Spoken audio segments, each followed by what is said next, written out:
maintindihan ang mitsa. Kundi dahil may gustong sabihin, yun ang ipuputok, itatama. Kikilos mga kamay at paa patungo sa kung saan dapat madama ang tadhana. Malinis dapat ang kaluluwa, handang iwan ang mga hindi naman dapat dala.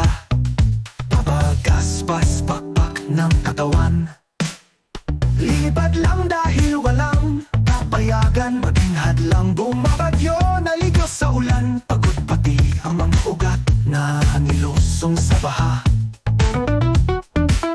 Kamay ay may pintura pa, ulo'y may pahid ng sakit sa leeg nagmula. At pag naligo na, parang nabinyagan, panibagong taon na.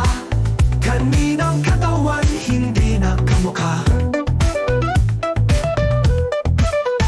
Parang kapatid noon, ngayon hindi na alam. At nang magkaroon na ng oras sa sarili, nag-umpisa na din magsulat ng mga tula at nobela. Gumuhit at nagpinta, may inumang dumating.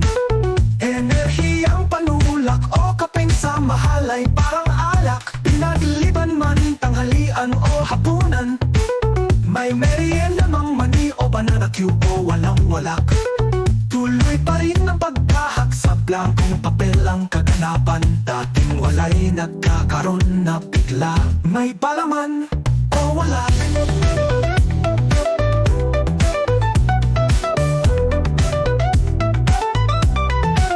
Hindi kaya tinataya sa sugal, para sa obra'y sariling ilaw at laman.